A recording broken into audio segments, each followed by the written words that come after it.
নিৰ্মালীয়ে ঘৰৰ ইটো সিটো কামত ব্যস্ত হৈ আছে। ঘৰখনৰ সকলো কাম তাইয়েই কৰিব লাগে। নকৰিলে তাইৰ ওপৰত মাহীমাকে কৰে নিৰ্মম অত্যাচাৰ। আজিলৈকে তাই সকলো সহ্য কৰি গৈ আছে। তাইৰ 4 বছৰ নহওঁতেই হেনো তাইৰ মাকৰ মৃত্যু হৈছিল। তাইক মাতৃৰ অভাৱ কেতিয়াও আইতাকে অনুভৱ কৰিব দিয়া নাছিলে। সদায় তাই আইতাকৰ বুকুত লৈ টোপনি গৈছিল। এদিনাখন তাইৰ দেউতাকে বিয়া পতাৰ সিদ্ধান্ত ল'লে। কথামতেই কাম। এদিনাখন নিৰ্মালীৰ মাহীমাক আহি ঘৰ সোমালেহি। সময়বোৰ ঠিকেই গৈ আছিল। কেইদিনমান কণমানি নিৰ্মালীক মাহীমাকে ঠিকেই মৰম কৰিছিলে। কিন্তু সময়ৰ ব্যৱধানত মাহীমাকৰ এটি ছোৱালী সন্তান জন্ম পালে। সেয়াই যেন নিৰ্মালীৰ জীৱনৰ সংঘাতৰ আগজাননী। এজনী ফুলকুমলীয়া ছোৱালীক কাম কৰাৰ বাবে মাহীমাকৰ কঠোৰ নিৰ্দেশ। কাম নকৰিলে তাইৰ দেহত পৰে এছাৰিৰ কোব। সকলো সহ্য কৰাৰ বাহিৰে যেন তাইৰ একো উপায় নাছিল। বয়সৰ লগে লগে এদিনাখন তাইৰ মৰমৰ আইতাকেও বিদায় মাগিলে পৃথিৱীৰ পৰা। তাই এতিয়া অকলশৰীয়া। জয়াল হাবি এখনৰ হিংস্ৰ জন্তুবোৰৰ মাজত তাই অসহায়। আপোনাক কথা এটা ক'ব লাগিছিলে। মাহীমাকে তাইৰ দেউতাকক কিবা ক'ব খুজিছিলে। কথাখিনি তাইৰ কাণত পৰিলে। কি কোৱা? আপুনি নিৰ্মালীক কিন্তু আৰু মৰম কৰিব নোৱাৰিব। কাৰণ ছায়াহে আপোনাৰ সন্তান। ছায়া নিৰ্মালীৰ মাহীমাকৰ ছোৱালী, মানে তাইৰ ভণ্টী। হ'ব, মই আমাৰ ছায়াকে মৰম কৰিম। তুমি চিন্তা নকৰিবা। নিৰ্মালীৰ বুকুখন কঁপি উঠিল। কেনেকে এজন মানুহে নিজৰ সন্তানৰ মাজত স্বাৰ্থ কৰিব পাৰে? কি তাৰ মানে? এয়া তেওঁৰ পত্নীৰ প্ৰতি থকা সীমাহীন দুৰ্বলতা। চাওঁতে চাওঁতে নিৰ্মালী আৰু ছায়া গাভৰু হ'ল। ছায়াই নিৰ্মালীক বহুত ভাল পায়। কিন্তু মাকৰ বাবেহে তাই নিৰ্মালীৰ লগত ঘনিষ্ঠ হ'ব নোৱাৰে। নিৰ্মালীৰ আজি গা বেয়া। তাইৰ বহুত জ্বৰ। সেয়েহে তাই দিন দুপৰলৈ শুই আছে। ঐ নিৰ্মালী, তই শুই থাকিবিনে ঘৰৰ কামবোৰ কৰিবি? আমি আটাইয়ে মাৰ ঘৰত যাম। ঘৰখন চাবি আজি। মা, মোৰ গাটো বহুত বেয়া। মই উঠিবই পৰা নাই অ' মা। উঠিব পৰা নাই নে ঘৰৰ কাম কৰিব লাগিব বুলি নাটক কৰিছ? ৰহ। মাহীমাকে পানী এবাল্টি আনি তাইৰ বিচনাখনত ঢালি দিলে। তাই উঠিবলৈ বাধ্য হ'ল। অসুস্থ দেহাৰে ঘৰৰ কামবোৰ কৰি কৰি ভাগৰি পৰিল। মাহীমাকহঁত গ'লগৈ। তাইৰ শুবলৈ বৰ মন গৈছিল। কিন্তু কি কৰিব? ঘৰৰ বাকীবোৰ কোঠালীৰ তলা বন্ধ। তাইৰ বিচনাখন তিতি আছে। তাই বাহিৰতে বহি আছিলে। কিন্তু তাইৰ মূৰটো আচন্দ্ৰাই কৰিব ধৰিলে। তাই মূৰ ঘূৰাই পৰি গ'ল। একে গাঁৱৰে ৰিদীপ সেইপিনে আহি আছিলে। সি দেখিলে নিৰ্মালী চোতালত পৰি আছে। নিৰ্মালী বা, নিৰ্মালী বা, তুমি নামাতা কিয়? কি হৈছে তোমাৰ?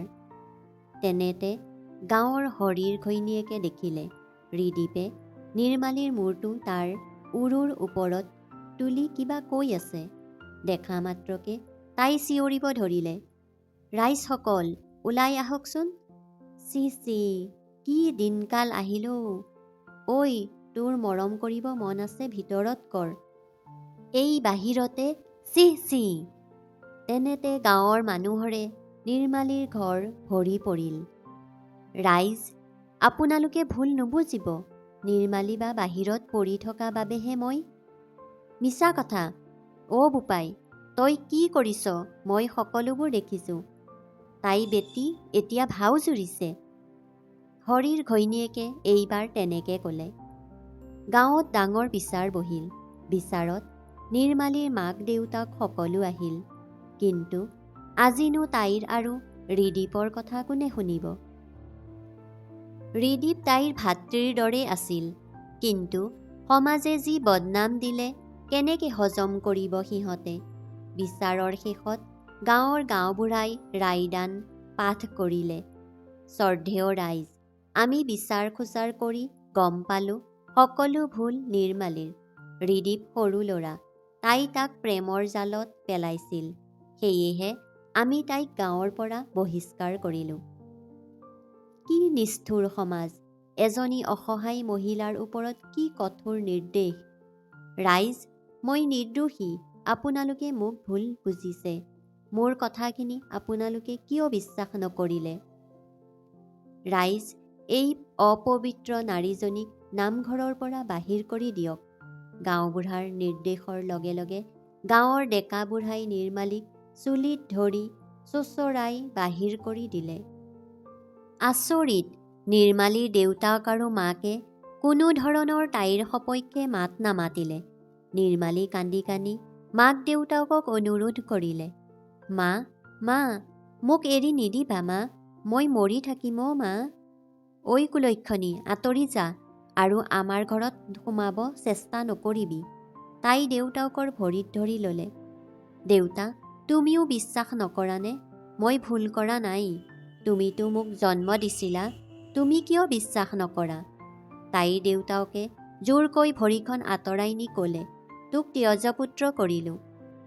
সকলো ঘৰাঘৰি গ'লগৈ। ক'ত যাব তাই? নাই নাই, তাই আজি আত্মহত্যা কৰিব। বিষাদৰ ধুমুহা বলিছে আজি। নিৰ্মালী বা, ৰিদীপৰ মাতত তাই থমকি ৰ'ল। মোক ক্ষমা কৰিবানে? ক্ষমা? তোমাক কিয় ক্ষমা কৰিব লাগে ৰিদীপ?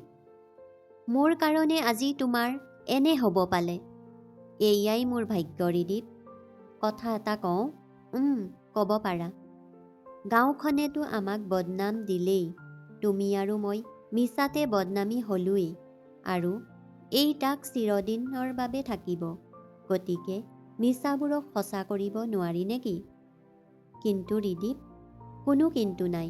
ব'লা আমি ক'ৰবালৈ গুচি যাওঁ, য'ত তুমি আৰু মই অকলে থাকিম। ৰিদীপ এজন ভাৰতীয় বাহিনীৰ জোৱান। সি ছুটীত আছিলে। সি নিৰ্মালীৰ হাতখনত খামুচি ধৰিলে আৰু যাত্ৰা কৰিলে। নিৰ্মালী আৰু ৰিদীপে মহানগৰীত আৰম্ভ কৰিলে সাংসাৰিক জীৱন। বয়সৰ ফালৰ পৰা নিৰ্মালী অকণমান ডাঙৰ আছিল যদিও ৰিদীপৰ এটা কথাত তাই ঘূৰি গ'ল। বদনাম যেতিয়া পোৱাই যায়, তাক সত্য প্ৰমাণিত কৰিয়েই দিব লাগে। এখন সুখৰ সংসাৰ, ইজনে সিজনক কৰা মৰম ভালপোৱাবোৰৰে আৰম্ভ হ'ল সিহঁতৰ এক নতুন প্ৰেম। সিহঁতৰ জীৱনলৈ আহিল সপোন, সিহঁতৰ মৰমৰ পুত্ৰ। ৰিদীপ এতিয়া চাকৰি সূত্ৰে বাহিৰত, ঘৰত সপোন আৰু নিৰ্মালী। হেল্ল', কি কৰিছা? সপোনৰ লগত শুই আছো। তুমি? মোৰতো জানাই, দিন ৰাতি একোৱেই নাই, যেতিয়াই তেতিয়াই যাব লাগে। নিজৰ দেহাটোৰ অকণমান যত্ন ল'বা। হ'ব বাৰু। আমাৰ সপোনে মোক পাপা বুলি মাতিব পৰা হ'লনে? তুমি আহাচোন, ঘৰত গম পাবা নহয়।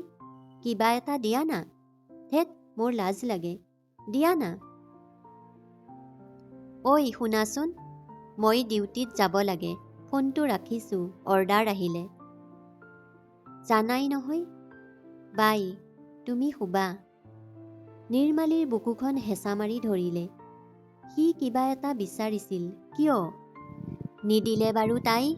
এতিয়া তাইৰ আপোনটো সি আৰু সপোনেই ন? আৰু এতিয়া তাইৰ জীৱনটো অকণমান সুখ হৈছে ৰিদীপৰ বাবেহে। তাই কথাবোৰ ভাবি ভাবি সপোনক সাৱটি শুই গ'ল। ৰাতিপুৱাই তাইৰ ফোনটো বাজি উঠিল। হেল্ল'। ফোনটোৰ সিফালৰ পৰা কোৱা কথাকেইটা তাই আৰু ধৈৰ্য ধৰি শুনি থাকিব নোৱাৰিলে। তাই সপোনক সাৱটি চিঞৰি চিঞৰি কান্দিব ধৰিলে। নিশা সন্ত্ৰাসবাদীৰ আক্ৰমণত ৰিদীপৰ মৃত্যু হ'ল। তাৰ মৃতদেহ লৈ আহিছে। কফিনত ভৰাই ৰিদীপৰ মৃতদেহ লৈ অনা হ'ল। তাই বাউলি হৈ হেঁপাহ পলাই কান্দিব ধৰিলে। সপোনক সাৱটি তাই কান্দি কান্দি ভাগৰি পৰিল। ৰাজ্যিক মৰ্যাদাৰে শেষ বিদায় জনোৱা হ'ল। নিৰ্মালী এতিয়া সপোনক লৈয়ে দিন কটাইছে। কীৰ্তিহীন হ'ল সপোন। তাই ভাবিবলৈ বাধ্য হ'ল, তাই চাগে কুলক্ষণী। তাইৰ কাৰণে মাতৃৰ মৃত্যু হ'ল। আজি ৰিদীপো গুচি গ'ল। এইবোৰ ভাবি তাই টোপনিত পৰিল। কি কৰিছা? আছোঁ দিয়া। মোক চাগে বেয়া পাইছা ন? তোমাক অকলে এৰি থৈ আহিলোঁ। অকলে নহয় ৰিদীপ, হিয়াত দেখোন এপাহি গোলাপ আছে। কাৰ কথা কৈছা? কিয়? আমাৰ সপোন আমাৰ গোলাপপাহি মৰমত ৰাখিবা। সেই বুলি ৰিদীপে তাইক সাবটি ধৰিলে। ৰিদীপ, বহুদিনৰ মূৰত তোমাৰ বুকুৰ মাজত শুব পৰা নাছিলোঁ। ময়ো তোমাক সাবটি ধৰিব পৰা নাছিলোঁ। প্ৰাণ ভৰি ধৰা না। তাই সাৰ পাইহে গম পালে যে সেয়া সপোন আছিলে। তাইৰ হিয়াখন ভাগি গ'ল। তাইৰ চিঞৰি চিঞৰি কান্দিবৰ মন গ'ল। তাই বিচনাৰ পৰা উঠি ৰিদীপৰ ফটোখন বুকুত সাবটি শুই থাকিল, তাক বুকুৰ মাজত লৈ। ৰিদীপ, তুমি এবাৰ সপোনক নোচোৱা নেকি?